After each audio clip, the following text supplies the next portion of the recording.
Hey guys, my name's Matt Johnson and I'm driving right now, but don't worry, I'm not like filming and driving. My wife's doing that, so it's not like dangerous like texting while driving or anything like that. You may be wondering the reason that I'm driving, and that's because we are going to College Station, Texas to film a wedding tomorrow. And one of my favorite practices is to show up early, sometimes even a day before, and film the venue before the wedding. And the reason I do that is because I really want to get good establishing shots. And I realize that some of you are like, okay, establishing shots, whatever, like what does that add?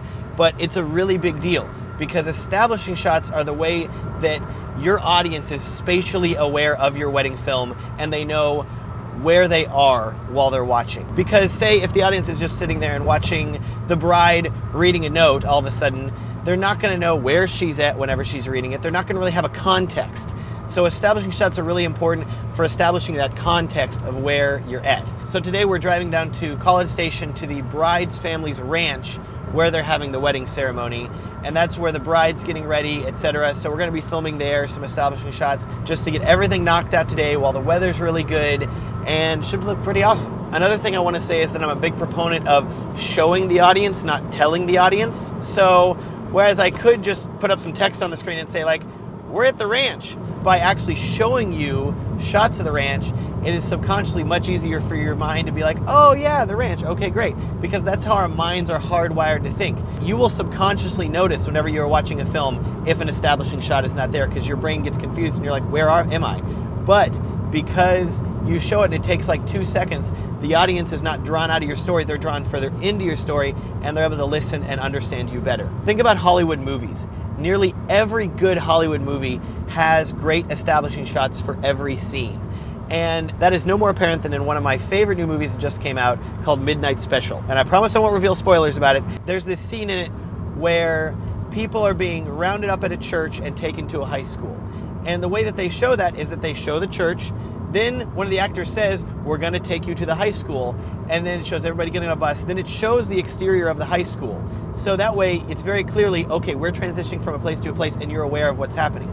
So if you're, say, shooting a wedding and they're getting ready at a hotel and then they're moving to the wedding venue, like the wedding tomorrow, I really wanna make sure that I show the hotel, show them getting ready in the hotel, then I show them getting ready at the venue.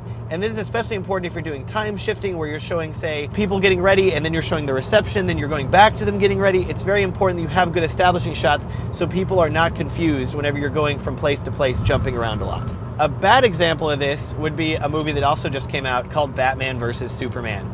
And if you haven't seen it, just know that the editing for it is one of like my biggest peeves about the movie, and that's because they do not use establishing shots well in it. For example, they're showing, here's what Batman's doing, and then here's what Superman's doing, and then here's what Lex Luthor's doing, but they do not give any context for the location of where it's happening because they're cutting so quickly between them, so it's very jarring and very difficult to keep up with where we're at. Are we in Gotham City? Are we in Metropolis? Are we in the Batcave? I don't know because there's too many things happening. It's so hard to keep track of the location. So even Hollywood screws this up sometime, but I'm just trying to help you whenever you're shooting a wedding film to help your audience always know where they're at in the video.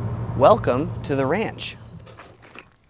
We're gonna start our establishing shots here. I really do like to start with a drone shot, especially if the weather's good, because I don't know if the weather's gonna change or not. So if the weather's good and I've shown up and I've looked the place over, I'm like, okay, great, this is a good time. We're gonna fly the drone now before things change.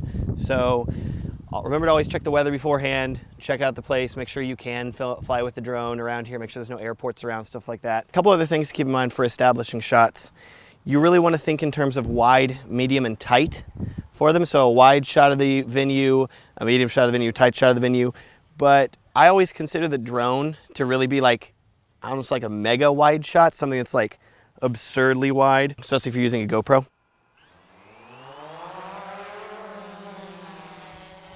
Another thing to keep in mind with drone videos is that you don't want to overdo it. In a wedding video, I may only use 2 or 3 drone shots, that's it.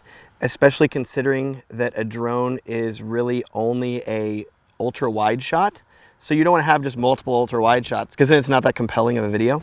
But if you're doing a lot of time shifting, where if you're cutting the reception and back to them getting ready and back to the ceremony, then you may need actually a couple different wide drone shots for all the different establishing that you're going to be doing going back and forth. So keep that in mind whenever you're shooting. Don't just get one wide drone shot. Try a couple, you know, and figure out what works best for you. Rule that I like to follow with drones is to get high and get low. So I'll do a high wide shot, but then I'll also get in really low in the grass almost. Not the level where I'm gonna crash the drone, but pretty close, where I'm risking it a little bit, because then it's such a dynamic shot. You can get such great motion with it. After I get the wide shots taken care of with the drone, I'll get my glide cam and do some ground wide shots. And with a zoom lens on the glide cam, I'll get some tighter shots.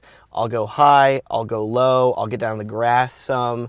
I'll try to get a lot of dynamic motion and parallax, but also get some real nice details of the venue. So shots of grass, shots of leaves, shots of the building, anything that has motion I prioritize. So waving grass, rocking chairs, the wind blowing anything is like a major plus. At the same time, I'll usually have my second shooter on a slider or on a monopod, getting other detail shots. Also, if I have some time and there's some nice cloud movement or some other slow moving thing, I'll also throw in a time lapse.